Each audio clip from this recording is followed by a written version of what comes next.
Councilwoman Noriko Zivarajny stands on the stage, watching as the parade makes its way down to its destination here in Jatambe Park.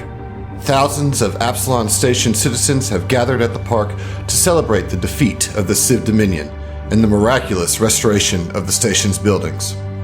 Ziva wishes she could fully embrace the same revelry, but while Orn and Zeno's cosmic conjunction did reverse the material damage to Absalom, unfortunately, the loss of life remained. While casualties were kept to a surprising minimum given the devastation that occurred, a single life is precious, and much more than that was lost.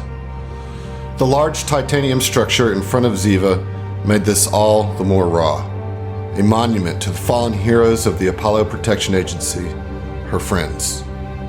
Mike, Oren, Zeno, gone. Ziva is still battling a turmoil of emotions, oscillating between grief, gratitude, anger, and pride. She misses her friends dearly and feels as if she has been robbed of the celebration of them as they aren't here to join her in the party. She shakes her head to regain composure. This isn't about you. This is about celebrating them. After all, she has a speech to give. Kuiper Vargas sits atop the lead float of the parade, waving to the crowd, uncomfortable in this very public spotlight. Ziva had convinced him that his new position demanded a public face, and that he might as well jump into the fire. Besides, Mike would have it no other way. It hasn't been all bad. The genuine gratitude that he sees in the people of Absalom Station warms his heart and makes the Patra swell with pride. This is a far cry from the underground shady dealings that he had been accustomed to during his time with D9. His time with the APA has been his most rewarding, and the only time he felt like he was doing his own bidding, rather than just being a tool of some hidden hand. He is looking forward to continuing the legacy of the Apollo Protection Agency and of his buddy Mike. But his throat catches in his chest as the float rounds the bend and he sees the monument in all its glory for the first time. The massive titanium sculpture is the sharp, angular sunburst logo of the APA, with a live tree growing through its center. It is stunning and beautiful, and Kuiper almost loses his balance as he takes it all in. No tears come to the Patra's eyes, but the weight of his future does settle on him for a moment. And to himself he mutters, I hope I do you justice, Michael and Zeno. Thank you. Kuiper pulls himself back up, straight to the edge of the float, and waves again to the cheering masses below as he sees the smiling face of Ziva waiting for him on the stage ahead. Felino Marana is frantically searching the audio-visual tent. Shit, where is it? Oh, come on, I had it right here. Where did it go? Calm down, Fel. We will find it. Just take a breath. Fel is actually worked up in anxiety. He wants this tribute to be perfect. And now he has lost the drive with the presentation he had worked so hard on. But Terry's words calm him down. He starts meticulously scanning the tent. He looks through his bag, the bins of wires and interfaces, the various tables that are set up, but to no avail. Panic begins to creep in again. But before it settles, Valtressus walks into the tent. Oi, Phil. What's wrong? You look a bit freaked out. I can't find the presentation. Oh, you mean this? And the Kasathan archivist presents the small drive to Fel. I updated it with translation subtitles for all languages. This is being broadcast across the entire Pact Worlds, and as beautiful as it is, all should be able to understand the words. I did ask you if I could borrow it earlier today. Fel, feeling a bit foolish, but relieved, remembers it vaguely, but the intense nature of the setup of this event, he had simply forgotten. He thinks of what Jape, Mike, or Oren would have made, smiling to himself. Fel, out of all of them, had processed their losses the quickest. He understood in the moment Oren told them his plan, what had to be done, and if Fel was honest with himself, he always expected Oren to leave this world in a way that was beyond him. He also had made peace that after this ceremony, his time with the APA and adventuring was done. So finality was the theme of the day for the Berthani. Thanks, Val. You know me and my memory. I'm so thankful you're writing that book, or I'd likely forget the last 5 years. Of course, Phil. And you won't forget. There is something else that was added to the presentation, too. Fel, feeling a slight tinge of panic again at the thought of his presentation being manipulated or changed without his knowledge, but steadies himself and takes a breath and says, Okay, what did you change? Your young friend, one Weldis Man, and his new band, the Gavins, have composed a piece of music for the tribute. I listened to it. It's beautiful, almost otherworldly and perfect. He sends his love and regards as well. Val, this has to go on in half an hour. I haven't even... You have, Phil. You've done enough. You've done more than anyone could ask. Go and celebrate with your friends. I can handle this from here. You've earned this, Phil. He's right, you know. and Fel, wordless, just pulls Val in for an embrace and thanks him as he makes his way to the stage to sit next to Ziva and Kuiper. As the last of the parade floats disembark at the stage, the gathered crowd begins to sizzle with anticipation.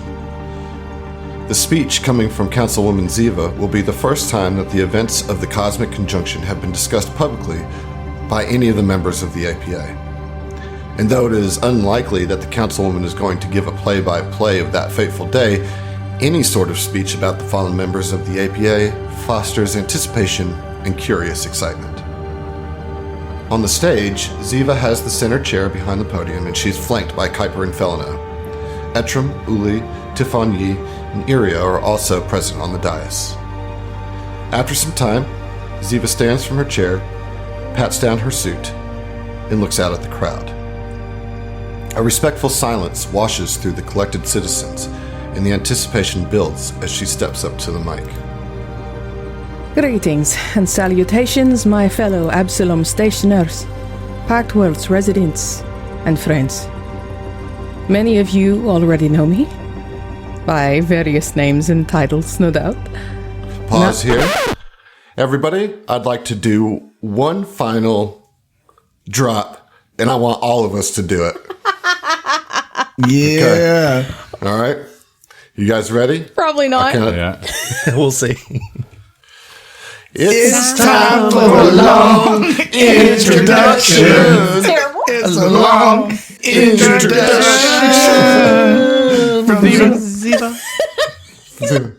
perfect, guys. That was very bad, and I'm very appreciative of it. You gotta lock onto Heath. I can't do it. Can't do it. No, it's all good. All right, go ahead. I'm sorry to interrupt.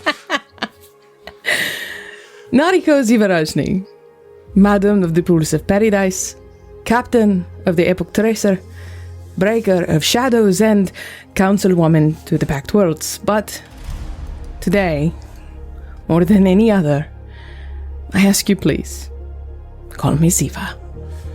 The assembly erupts in joyous applause.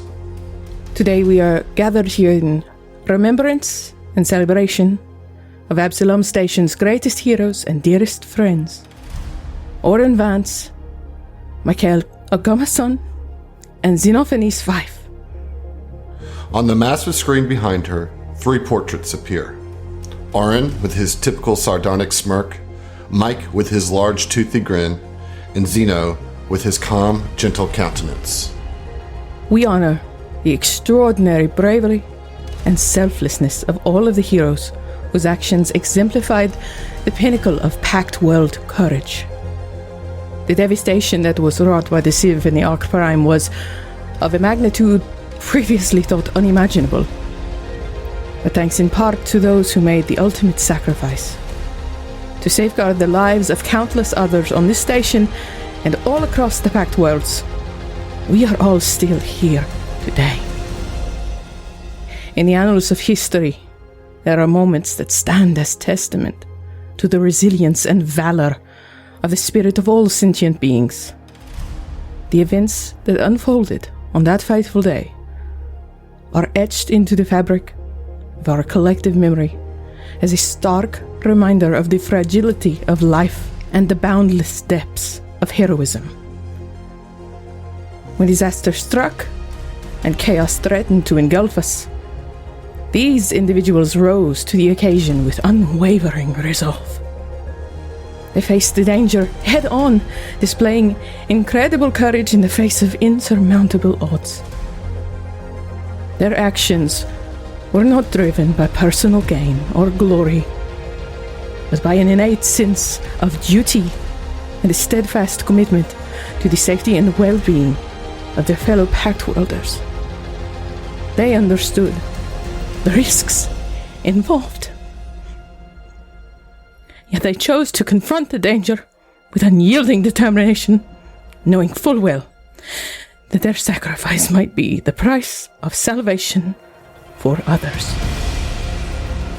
As we mourn the loss of these brave souls, let us also celebrate their legacy. A legacy defined not by the manner of their passing, but by the nobility of their deeds.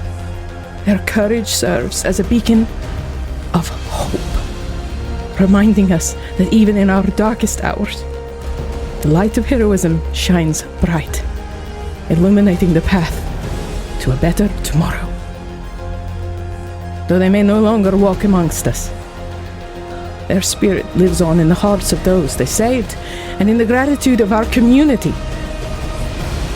Let us never forget their sacrifice, and let us strive to honor their memory by upholding the values of courage, compassion, and selflessness that they so exemplified. To the heroes who gave their lives so that others may live, we offer our deepest thanks and eternal respect. May their sacrifice never be forgotten, and may their legacy inspire future generations to act and to reach for the stars in the same indomitable spirit that defined their noble actions. Thank you. And with a wave of her hand, a spotlight illuminates the titanium statue in front of the podium. The crowd erupts in applause, and right on cue, the video presentation that Fel had prepared begins on the many screens that had been set up.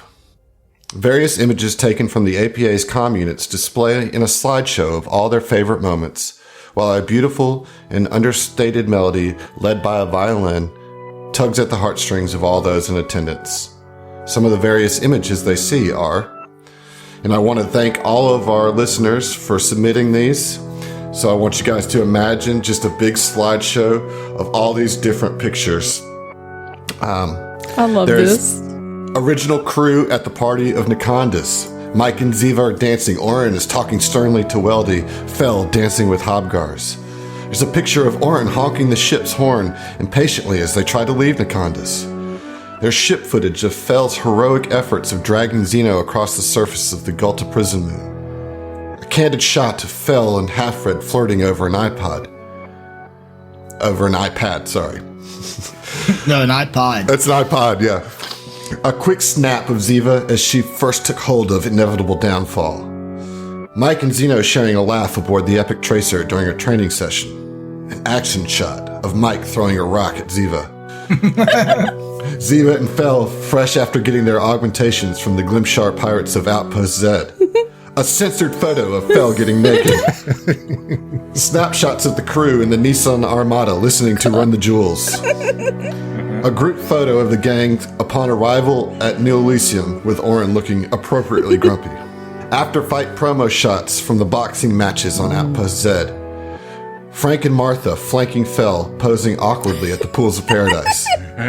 Ship security footage of Orin standing toe-to-toe with Sardat Yulvestra.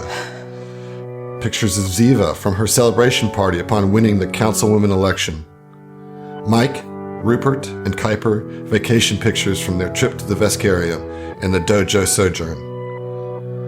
A picture of Ziva, Uli, and Listana Pools teaching the children of guests at the Pools of Paradise. The bells of Absalom ringing across the station. Ziva sheepishly covered in coffee as they tried to enter the Eclipse Innovations building.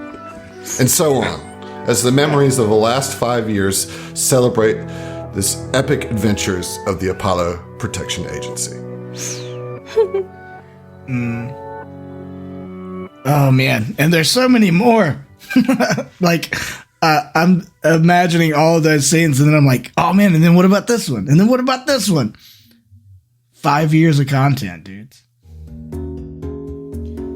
Valtressus always felt a bit awkward at these book signings. Not the whole time. After a little while, he really did enjoy the conversations with the fans and their energy and enthusiasm regarding the exploits of the Apollo Protection Agency. But right at the beginning, as the line of fans shuffled their feet awaiting his arrival, Val would feel the pangs of imposter syndrome. He didn't doubt his ability as a warrior, adventurer, or chronicler, but the APA's story felt so personal, yet for the most part, not his own. Val had initially intended to write the Chronicle of the APA as a historical text, more for preservation and accuracy than as entertainment for the masses. However, upon completing the book, Val had submitted the text for review to a friend who was a professor of history at New Kasath University. He had then submitted the text to the Sholar Adat, the physical and mystical repository of Kasathan ancestral knowledge. Lastly, he had submitted it to the monks at the Temple of Talavet in honor of the storyteller. He wanted to ensure that the details of the APA's story were safeguarded on the Adari, if nowhere else. Within days, all three of these venerable institutions had excitedly requested interviews. He humbly accepted, and within another few short days he was put in touch with one of the most respected publishing agents in the Pact Worlds. His new agent wanted the book to go immediately into mass production. Infuriating his agent, Valtressus refused to publish until he had the approval of the remaining members of the APA.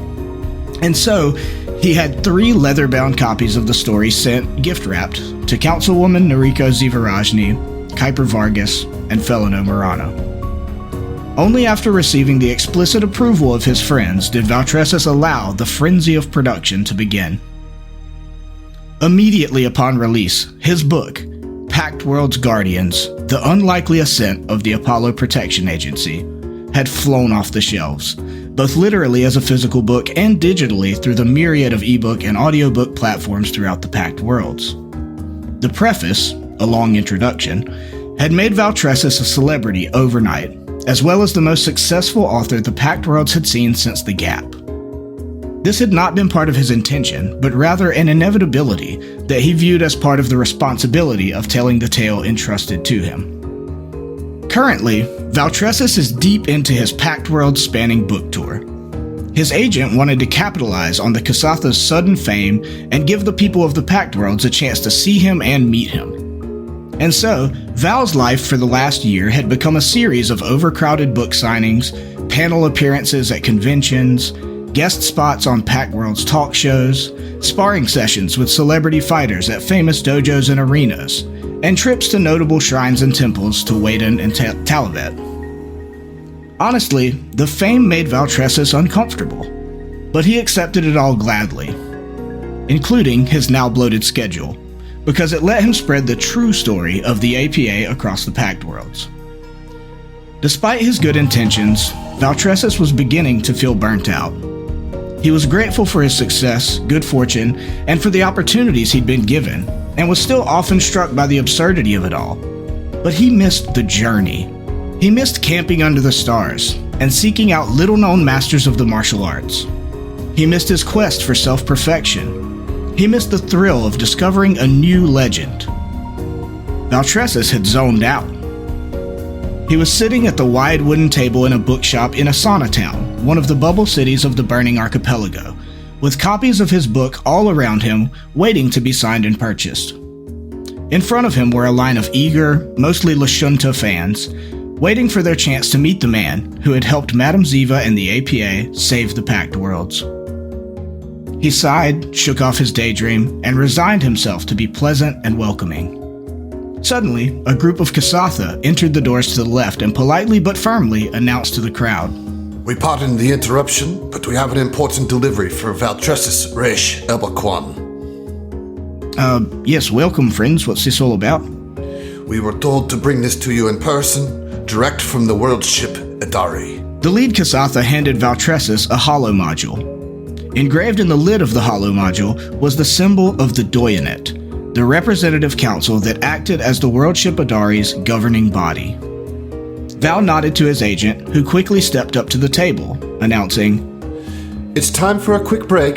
Valtressus will be back shortly to finish meeting all of you fine folk. Your ticket numbers have been recorded, so take a moment to get some lunch. I'll peruse the fine selection here at Asana Town Book Depot. Val motioned for the other Kasatha to follow him into the lounge area in the back of the bookstore. He flipped open the holo module, and a bluish-purple hologram of a smartly dressed but aging Kasatha appeared life-size before him, and crossed all four arms in salute.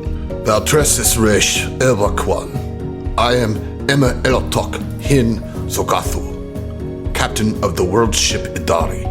It is my pleasure to inform you that you have been selected by the people of the Idari to serve on the Doyanet.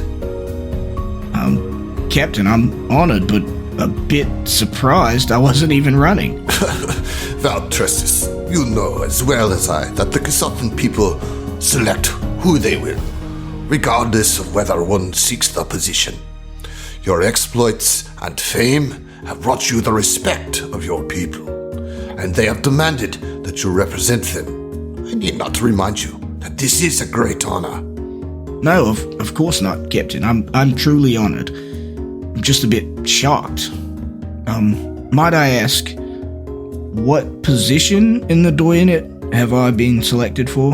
In this moment, Valtressus was deeply conflicted. He was incredibly honored that he had been chosen by his own people for such an important position. Serving the Doyanet was one of the highest honors a Kasathan of the Idari could achieve. However, Val was no politician, and he feared that his service would shackle him to the Idari. He loved his home, but Valtressus had always been a traveler, going where his instincts and the next great story took him. This could end all of that for the foreseeable future, perhaps even for life. Valtressus Resh Elba of Clan Kwan. The people of the Idari have elected you to the position of Doyen of Exploration. You will have a voice in the Representative Council, and you will be required to take part in all matters that pertain to the governance of the Idari. However, you will serve the interest of the Idari by exploring the unknown and little-known reaches of space, both near and far. Report to the Idari as soon as possible. I hope you've got a bag packed.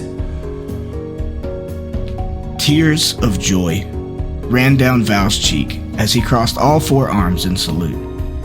He thanked Captain Zogathu. After the hologram shut off, he thanked Talavet the storyteller for the success of his chronicle. Lastly, he thanked Waydun, the endless horizon, for the gift he had just been given.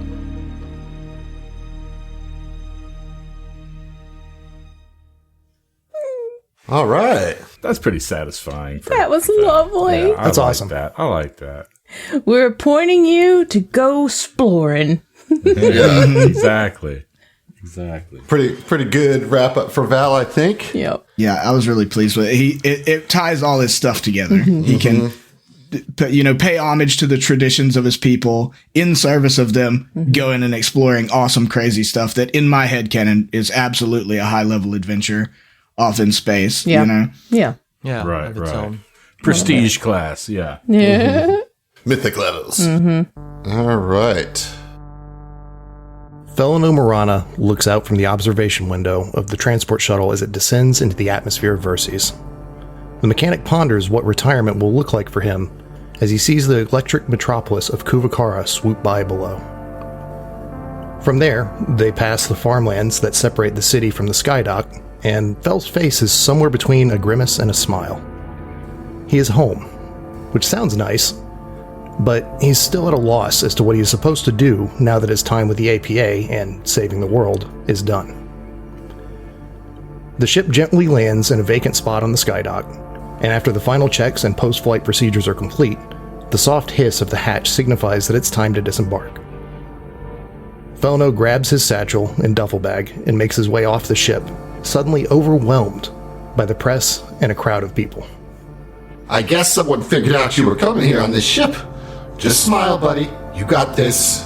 A not-so-small part of Felino's decision to leave Absalom's station and return to Verces was his great distaste for the fame that came with their success over the Civ. The public all hailed them as heroes, Fel had made peace with the losses, but he still didn't feel comfortable with celebrating that day quite yet. So he had left Absalom Station in futile hopes of escaping the fans and press, but, of course, here they are at Skydock. He forces a smile and a small wave to the throng of people, saying, "There's nothing I can tell you that isn't more eloquently written in Valtres's book. I appreciate all you guys, but for now, I just want to go home." The cameras continue to flash as a disappointed murmur and a cacophony of questions rise from the crowd. Fel presses on. They follow him for a while, and at one point, Fel thinks that they may actually get into the vehicle with him. He is saved by his old pal, Bevan. Go on, Fel. I got you. All right. Leave the hero of Absalom Station alone. He deserves the quiet. You know, I knew him before he was a big hero. I got some great childhood memories I could tell you. Bevan winks at Fel, then turns back to the press. Fel smiles and nods to Bevan, grateful for the support, and then gets in the back of his cab, a solid black Armada. Fel went home specifically to see his parents, but he feels lost and overwhelmed, aimless, alone. The robotic driver says to Fel, "Where to, pal?"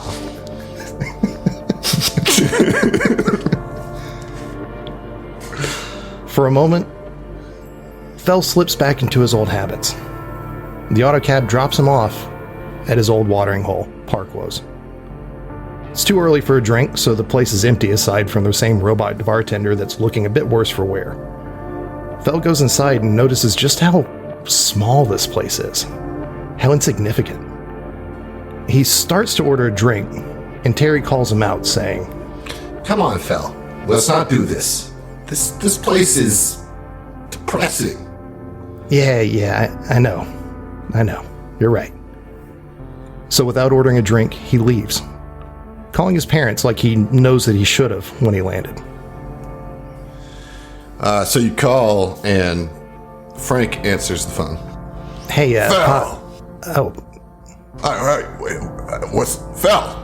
hey, yeah, Hello? hey, Pa, Is that Felly Belly? Martha, it's fine. Just let me talk to him for a second. I'm back in Verses. Great. God damn it. This is great.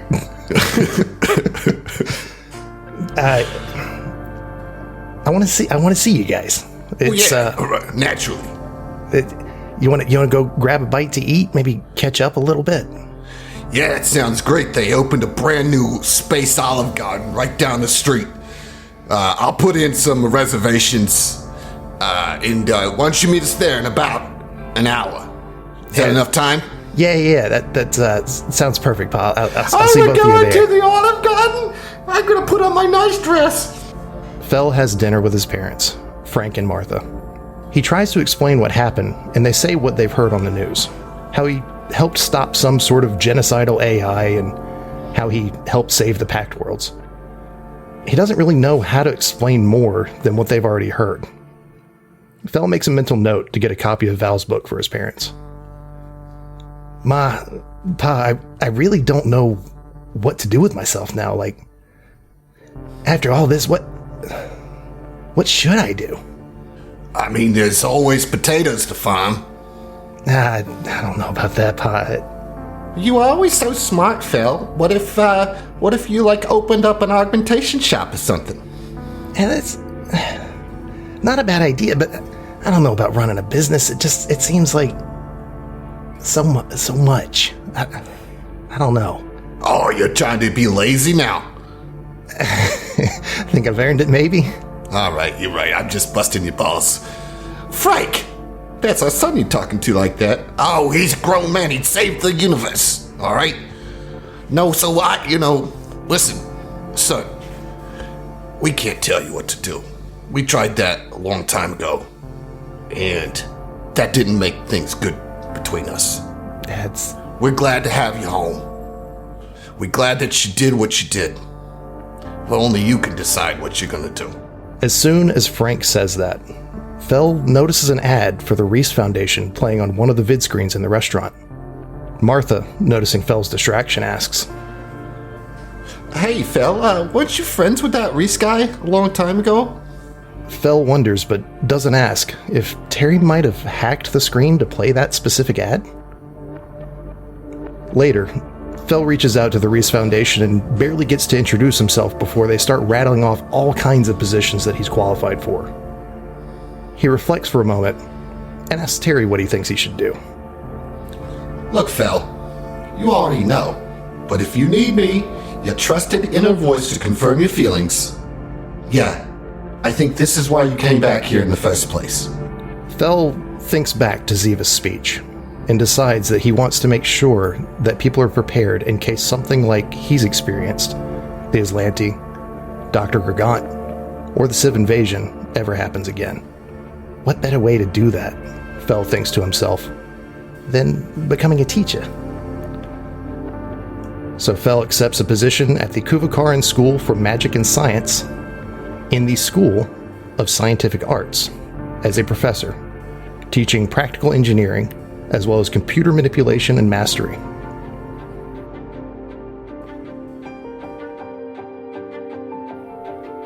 Professor Marana arrives to teach his first class and is met with gasps. Among the students, a specific human with intelligent eyes and sharp features stands out to Fell because he doesn't seem so much in awe of Fell as he is excited, focused, intense with anticipation. Fell begins the lesson. As you all probably know, I'm Professor Marana. He is immediately interrupted by that one student's arm shooting up, eagerly reaching for the ceiling. Yes, Mr. My name is Finn Graydon. Professor Marana, so you were there when the drift beacon anomaly was made.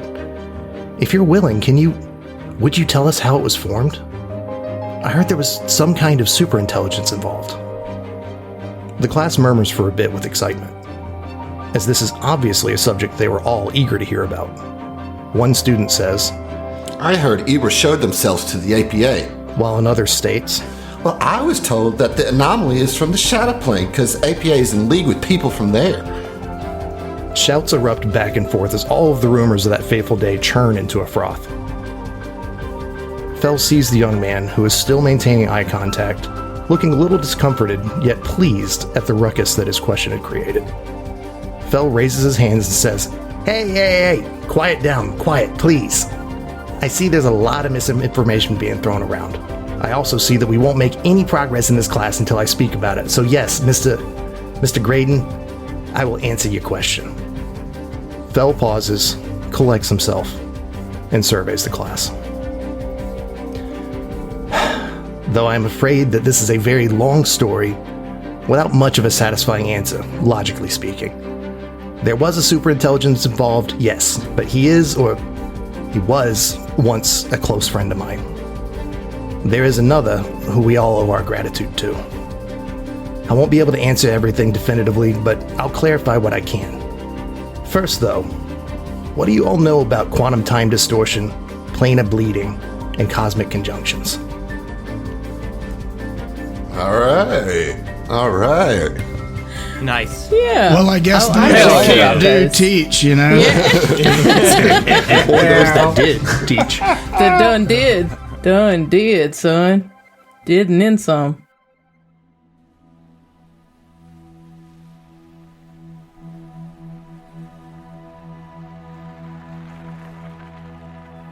It's another peaceful day on Absalom Station. Another blessedly mundane day, with civilians occupied with thoughts on the resurgence of scorch-wave music from the burning archipelago. I think it's been almost a year since the Civ invasion. Thankfully, the rebuilding efforts had been minimal after the quantum ray's reversal, and still, the events from that day linger in their minds. But the desire to move on prevails. And it seems the APA is no exception. Nestled within the busy corners of Absalom Station, the Apollo Protection Agency has grown remarkably in this short time, thanks to now CFO Tufan Yi's financial guidance. The young Lashunta's acumen for finding opportunities was unrivaled and even featured in a piece for Abadar Corp's Financial Quarterly magazine, praising her skill for maneuvering within the security sector. When it came to the decision of heading the APA after the tragic loss of its founder, Michael Titanium Mike Agamasan, there was little debate in finding a suitable successor. At the request of Tufan Yi, Kuiper came as a top recommendation to follow the Vesk's mission and carry his vision forward, a position he was honored to accept. Following the events of the Penumbra Protocol and recent Civ invasion, the APA was in a position to not only survive, but thrive. As the revenue streams widened, so too did the APA's footprint. Now in the Absalom Station's I District, the Protection Agency gains influence across the Pact Worlds, with no small measure of help from the good councilwoman, Miss Ziva Rajni. Before long, APA was thrown around with buzzwords like strategic foresight, innovative tactics, and a commitment to excellence. Nothing wrong with the marketing team trying to earn their bonus. As the APA experienced its own growth, so too did Kuiper. Within the walls of the newly overhauled headquarters, its CEO paces the lengths of his office with a personal AI, taking notes. A blur of strategic decision-making, client meetings, and operational oversight briefings keep the Patra occupied for most of his days. Take this down, for one. With my new speedy translation mode, I can take dictation in 45 languages simultaneously. If you act now, you can upgrade... No, for one, remember, we are avoiding pitches in your speech. Kuiper managed to extract 4-1's programming with Fell's help on their way off of the Epic Tracer that fateful day. However, reprogramming the AI to have typical speech patterns rather than advertisement language has proven to be a difficult challenge. However, 4-1's efficiency as an AI has proven to be an invaluable asset for Kuiper's new role as CEO and keeping all the information he's responsible for organized. I am sorry, Director Vargas. Thank you for the reminder. No need to apologize. Just take this down, please. Follow up to Project Veritas. Send an agreement contract to contact ID, Christo... A soft knock at the doorframe interrupts Kuiper as Tufan Yi steps in. He liked an open-door policy, same as Mike. The two talk loosely about weekend plans while the Patra's eyes drift towards the hanging boxing gloves. And just as Tufan takes notice, her communicator trills from an incoming call. Sorry, I have to take this. Tufan Yi presses the call button and speaks into an all but hidden earpiece. Councilwoman Melacruz, how can I help you today? Oh, yeah, of course. Just send the invoices to my email, and we'll get that taken care of right away. Tufan takes her leave to start her day, so Kuiper does the same. The morning progresses, and Kuiper convenes with his top advisors in the APA's Situation Room. Ongoing missions, deployments, and upcoming projects were today's topics. Kuiper listens intently, offering insights and directives with calm authority. The afternoon brings a series of virtual meetings with clients ranging from government officials seeking advice on planetary defense to corporate executives looking for personal protection. By the end of it all, he feels a little overwhelmed and wonders if Mike ever felt over his head handling the executive functions. He grins wryly, as he already knows the answer to that.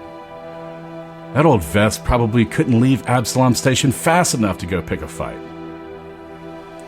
Occasionally, the old Patra would revisit Mike in his head, believing the Big Vest would approve of Kuiper's directions on carrying forward the vision the agency was founded upon.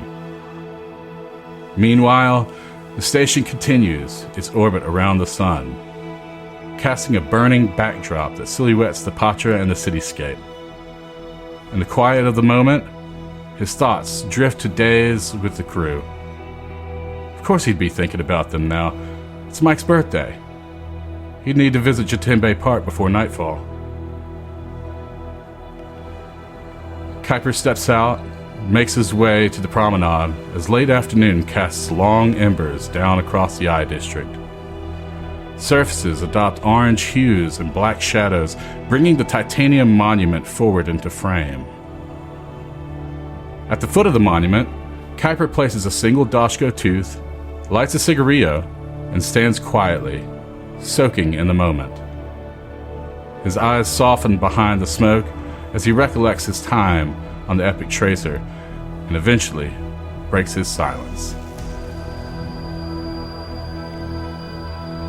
Hey, Mike. Can't believe it's been almost a year. I've been keeping things in line, but you know how it is. Meetings, all the time. As sure as death in taxis. I'm getting grays in my beard just thinking about it. At least with you I looked younger, but next to Tifan, I look positively ancient. Of course, she's been a blessing, one miracle after another, just killing it. We have been blessed. The galaxy is saved. The Siva Salt is no more. Still, the universe. She feels quieter without that laughter echoing off the whole place. In Orin, no one could get as stubborn as you. And I didn't take your side enough, but you made damn good points. And Zeno, you are still a mystery, but damned if it could have been done without you. For all I know, maybe your theory worked and you're in a better time. With more company. Moment passes. Then the Patra bows gracefully, with a mix of grief and fondness in his voice. Happy birthday, you old Vesk. Keep it spot one for me. We've got stories to catch up on. The old Patra walks along the promenade as the sun slowly dips beyond the horizon. The shadows close in, and the Patra fades away, where the line between hero and ordinary is as thin as the veil between planes. For now, he is here, steadfast at the helm of the APA, guarding against any uncharted dangers ahead that would disrupt the safety of Absalom Station and beyond.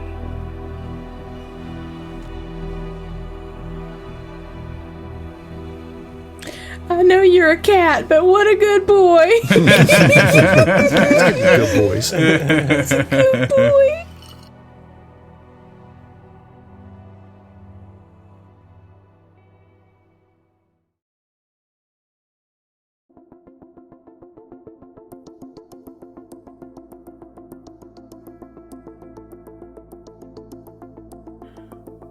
Ziva stares out over the lush green space that is Jatambe Park. From her office here in the high-rising Pack Council building, she can see most of Absalom Station. For a brief moment, she sees in her mind's eye the horror that was. The station is engulfed in flames. People scream and cry as they try and flee from the doom raining down from above. Then the blinding flash. She blinks, and the scene is gone. And in its place, peace, renewal, hope. She takes a deep breath and chases the lingering panic away with the shake of her head. She's still having flashbacks and nightmares, but they're becoming less frequent.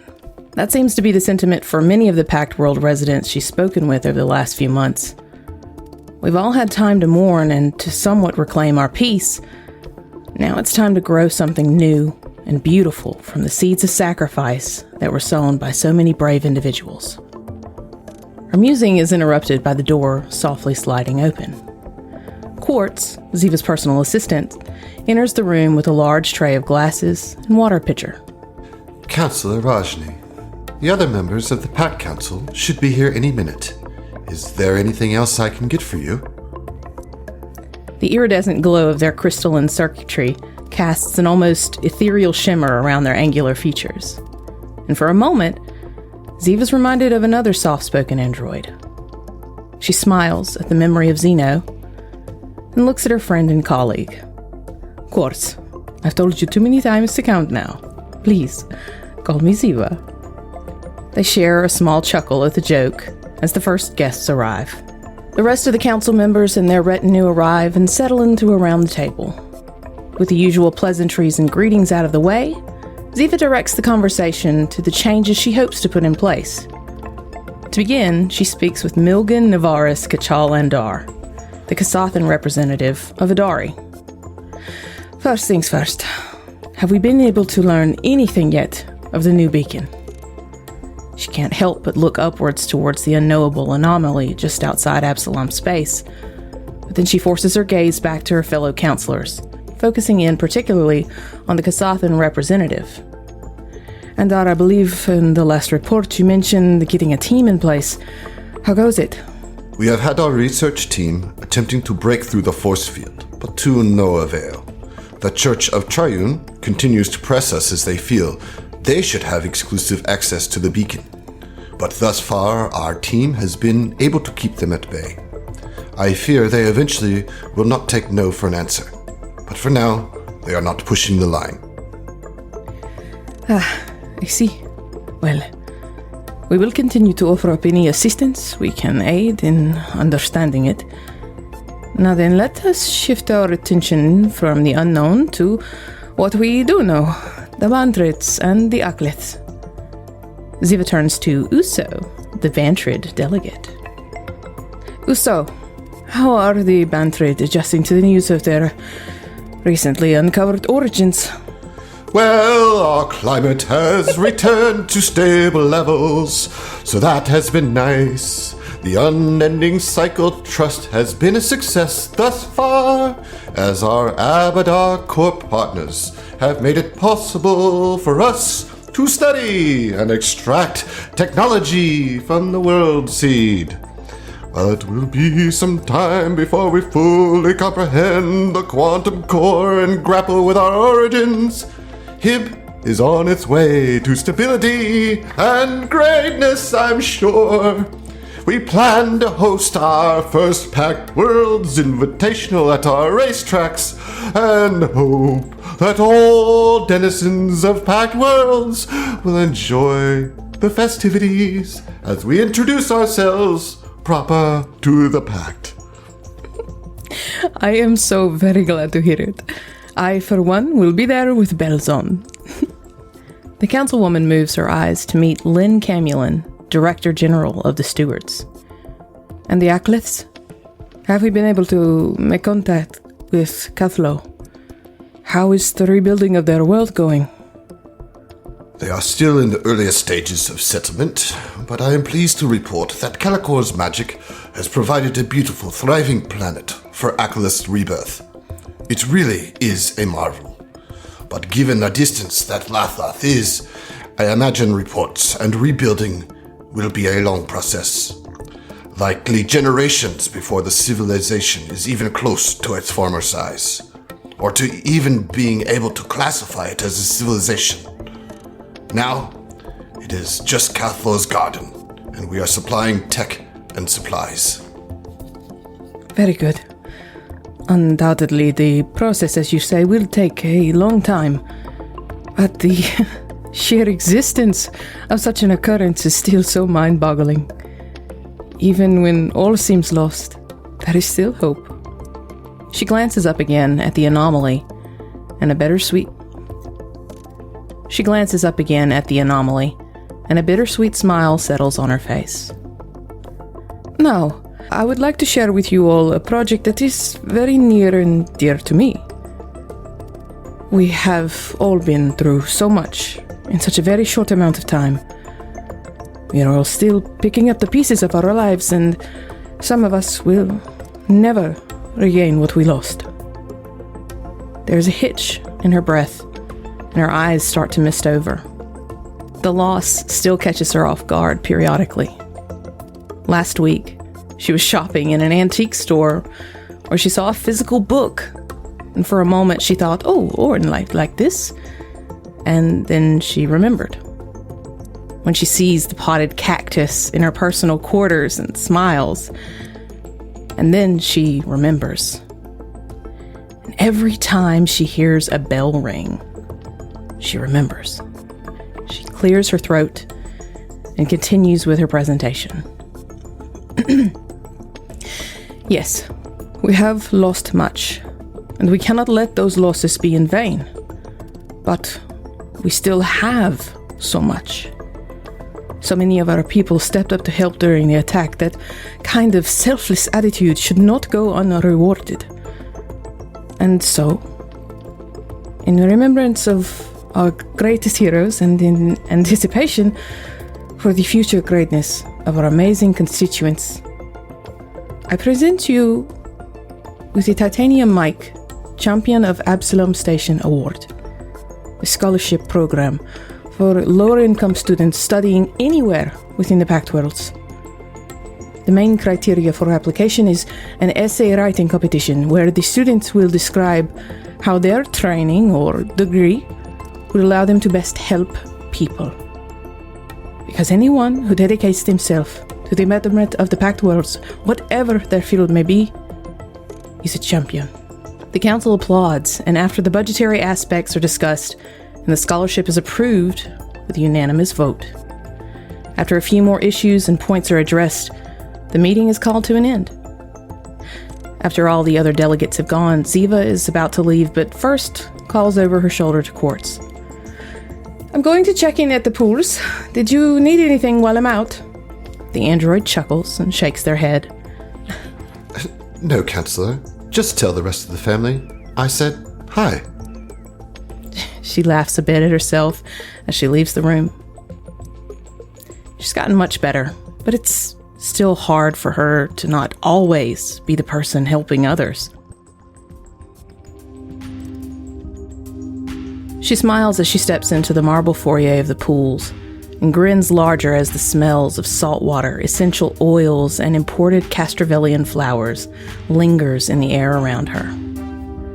Uli has made some wonderful changes in the place since she's taken over as CEO of the pools. While it still houses a staff of escorts, a deliciously decadent dungeon, and on the whole is still a hedonistic heaven, she has instituted more holistic services designed to build healthy bodies and minds. After the devastation that so many went through when the station was all but torn apart, she wanted to focus more on healing rather than just feeling good. Ziva enters one of the new large classrooms as the last yoga class of the day is letting out. Everyone that passes her is smiling and seems to exude a sense of peace and hope. As the last person exits, she walks up to the teacher. Uli rolls up her mat and without looking says, Hello, Ziva. How was your council meeting? Pretty good, Uli. How was class? Everything looks quite well here. Yes, everything has been going quite well. I've told you many times you needn't feel the necessity to come check on us all the time, but it is good to see your face nonetheless. You know, Uli, sometimes I'm not checking on you so much as checking in on myself through you all. That is fair. Would you care to do some stretches? Sure. Yes, I think that would be quite nice. She would take off her heels and then kind of assume whatever position Uli leads with. Mm-hmm. Oh, that spot's there. That's rough. Oh, right there. Hold on. Yes, just breathe through it. Yes, there you go. Right? Yes, very good. All right. That's all right. Tell me, how are the classes going? This one is well. I know you're doing many others. What was it, like acupuncture or something? Yes, we've added a number of services to the menu here, and it's been wonderful to add healing elements to the pools. I think it is possibly one of the best things that has ever occurred to you. And she would kind of come out of a stretch and just sort of like prop up, like on her tummy and prop up under her chin with her hands. Uli, you are one of the greatest things to happen to this place. One of the greatest things to happen to me. Thank you for everything. Thank you. And she goes to hug you, of course. She can see that you're kind of feeling a little, she can intuit that you're feeling a little heavier today. And as we kind of come out of the hug, you would hear heavy footfalls. Similar, or a familiar rather, stride that we would both know for a Shabbat. Oh, Ziva, I didn't realize you were here. You saved me a trip. Shifts a large data pad into one of his lower hands and pulls her into a hug with the upper two arms. Look at all these new recruits for the APA. You're always such good hugs. A little too much that time. I know you're excited though, so he's fine. Good thing I can do breathing exercises. Yes, Uli? Jesus.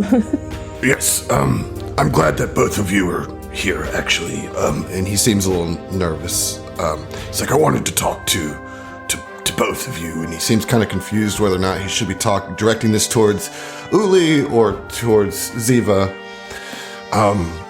So, as the pools has become more of a place of peace, and there are plenty of skilled security agents here, well, when I was with you on the Epic Tracer, and when I killed that dragon, That was very cool. That was super. it was really cool, and It was lit, I think, as the kids say. Did I do that right? Yes, I think that's what they say. Uli says.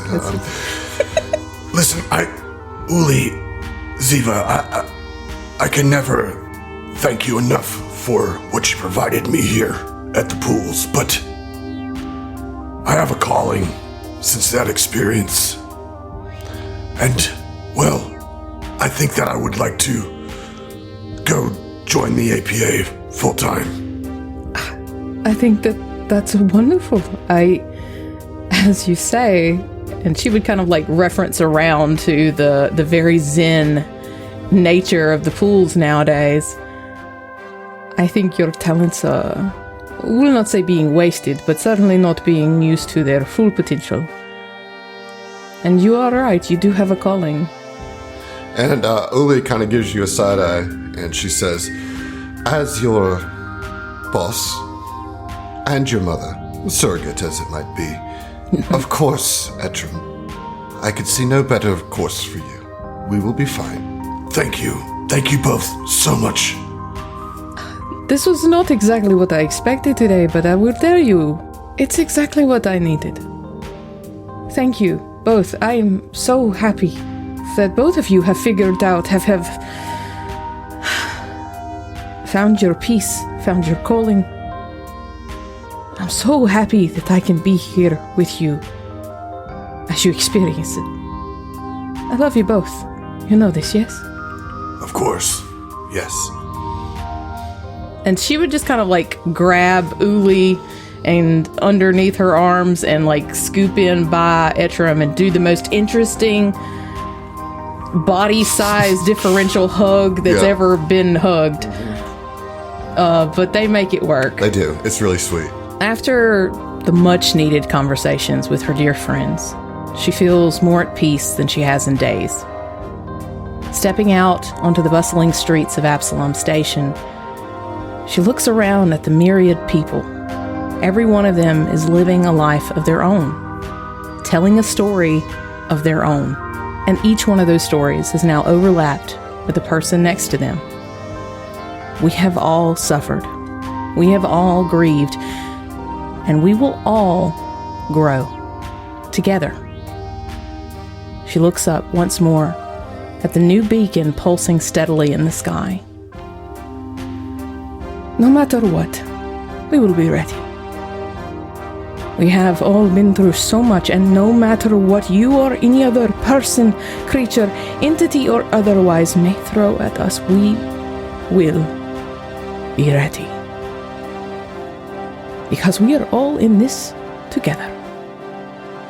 She smiles wider as she steps into the crowd, and soon her form is lost among the throngs of people she has sworn to protect. Yeah. Yes. Yas I attack? think it was. I think I changed my mind mid-word. I'm too old for this shit. Okay, guys. I need one final doodly-doo. Oh, shit. Wow, we can do a Yes. doodly-doo. Okay. We're doing a doodly-doo. thought So they here we were go. on. Do what? You ready?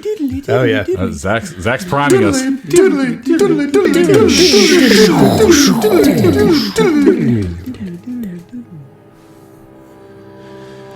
We flash back to the bridge of the Epic Tracer.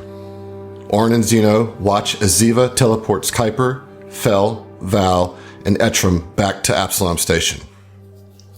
Orin looks at Zeno briefly, nods wordlessly, and bolts to his piloting console. With determined calm, Orin sets course to the Ark Prime and straps into his chair.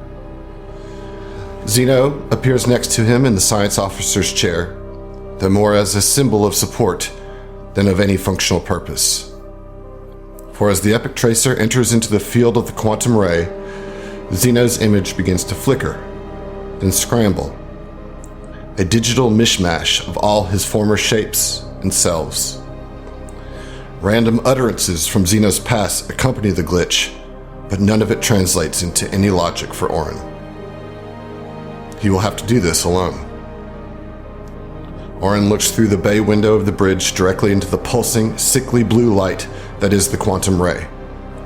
He thinks of his friends, relieved that they will be safe. As he approaches the growing intensity of the quantum core, he doesn't fear whatever is coming. Being here in this moment now, he feels a strange sense of déjà vu or memory, like he has been here before. He is overwhelmed with the sense that this was always going to end this way, and that brings him some inner peace. He has never felt so connected, so one with Ibra as he does in this moment. The Epic Tracer shudders violently, now fully encapsulated with quantum energy, and Orin divinely threads the needle into the impossibly small ventilation shaft, the starship's hull shrinking to fit through the opening. Zeno is now the shape of the rune drive, and tendrils of verdant code spread out in all directions, the biggest root reaching towards Orin. The Ibrian mystic also sees an aura of magic emitting from his own body, though his is the deep hue of indigo. The two energies swirl in a spiral of incredible power, spreading across the tracer, bathing its interiors in violet and emerald light. The closer to the core Orin takes the tracer, the more his being begins to swell with attunement to the stars, the more his consciousness transcends the material plane. Tears well in his eyes as his mind is overwhelmed with awareness, beauty, the infinite. His physical form begins to break down, painlessly, not being destroyed, but redistributed into the fabric of all things. Yet, Orin Vance's spirit and awareness remains as his final conscious perception is witnessing the Hebraic and the rune drive charged Epic Tracer collide with the overloaded quantum core. As they impact, he sees the cosmic conjunction. It is beautiful and terrifying.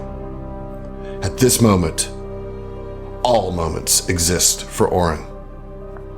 Not just his moments, and not just his time. It is everything. He sees other universes, other timelines. He sees himself fighting the Sardat Zolan, but the Aslanti overpowers him, teleports back to his ship hovering above, and then blasts the Epic Tracer to oblivion. Orin tries to shout out now, but no voice comes from his spirit. Then the light of the conjunction washes over that scene, and he sees what he remembers, his defeat of Zolan and the APA's escape. Then he sees an existence where Ziva succumbed to the shadow corruption and championed an army of Kuthites. All traces of her deep-seated compassion erased from her existence. Again, Orin feels the urge to shout, but is unable to find his voice. The song of the cosmos chimes again, and the conjunction washes that scene away, to be replaced with the memory of Orin teaching Ziva the mystical arts of healing.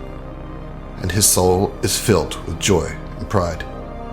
Ibra's presence overwhelms his consciousness, as he has shown countless realities and failures, only to have Ibra wash them away with memories of his successes. The passage of time is unknowable as he is catapulted through quantum space and beyond. There is no cohesive space around him now, just a rubber band of experience assaulting all his senses as his spiritual structure now begins to fade.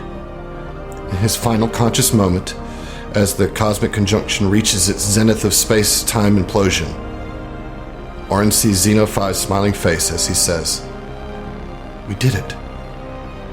And then, for Orin, everything goes black as all of his knowledge, spirit, and self implodes with the conjunction into nothingness.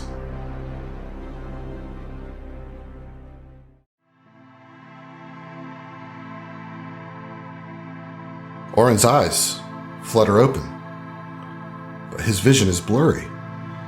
His mind is fuzzy and heavy with sleep. A swirling sensation of importance combined with the unsettling feeling of waking up mid-dream makes it difficult for him to focus as he blinks his eyes. The dream he was just having. Was it a whole lifetime? It was important, but already details are fading. Orin Vance almost panics as he tries desperately to cling on to the dream, to remember what it was about, who was in it. But he can't hold on as it fades from his consciousness. Feeling an unexplainable sense of loss, Orin finally takes in his surroundings, and the loss is immediately replaced with panic. He is floating freely in open space. How can this be? How did he get here? How is he alive? As the dream fades, memories flood his mind. Orin remembers the pirates now. Yes, they were attacked. The pirates boarded the ship and killed everyone aboard, including him. Orin traces the cracks in his helmet to the hole that was made by the laser blast. He should be dead. How is he here? Orin looks all around him, not realizing that he is turning himself around in zero gravity with ease, and sees that the wreckage of his ship is just gone, replaced by what looks like a fading purple wave of light. Then he remembers seeing everything and nothing, but has no idea what that means, other than he was spared by Ibra? Ibra saved him? But why? For what purpose? I'm just some corpo pilot. I don't even like my job. Why me? Orin thinks to himself, but no answers come. Yet a light does emerge from the tail end of the lilac wave. A starship. A medium freighter slowly approaches Orin, and once it gets closer, a small shuttle flies from the starship to him. The shuttle halts next to Orin as the load hatch opens. A lithe, spacesuited form reaches out and pulls him aboard the shuttle.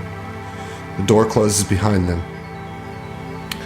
He collapses to the ground, exhaustion and fatigue hitting him like a ton of bricks, and he falls asleep. Orin wakes up, the dreams of universes and important people fully dissipated now. He is in a small but well-kept starship cabin, his clothes folded on a small table at the foot of the bed. He stands up and walks over to the table and notices that his once plain gray robes were now embossed with constellations from across the galaxy. How'd those get there? And he gasps as he sees what looks to be a string of code tattooed on his forearm. No, tattoo isn't quite right. This looks almost like a birthmark. But that is impossible. He's never had this mark. This must be from his experience with Ibra, and again he wonders why him. He doesn't want any of this. Then there is a soft knock on the door. He walks over and presses the keypad to open the hatch. Standing before him are 3 people. At the front of the group is a white-haired android with amber skin and light blue circuitry. Her posture and uniform suggesting that this is the captain of this ship. On the android's right is a beautiful Lashunta woman, also with white hair and pink complexion, her confidence and warmness radiating with self-assured ease. And then, the largest Vesk that Orin has ever seen stands to the right of this welcoming party, a menacing and imposing grimace on his face. The The android smiles and reaches out her hand. Hello, my name is Sedona, and I am the captain of the ship you find yourself on today. This is my XO, Noriko Zivarajni, and this is my chief of security, Michael Agama-san.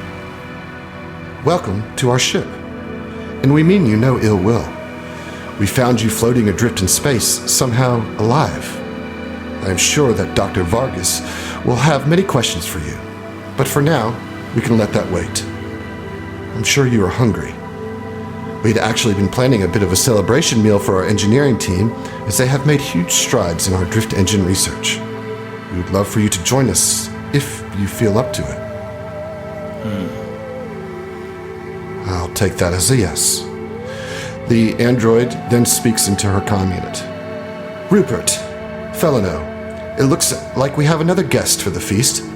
Prepare the table setting, please. Sedona then smiles at the confused man standing before her, and she says to Orin, I don't know who you are, or how you survived in open space, but I sense magic in you, and I feel like you belong here in this crew. I know that seems sudden, perhaps beyond reason, but I believe this to be true with all my being, nonetheless. I'm glad you are here, Mr. Vance. Orin's fine, though. And yeah, I am a little hungry. Thank you. Welcome to the Epic Tracer, Orin. And we'll see you.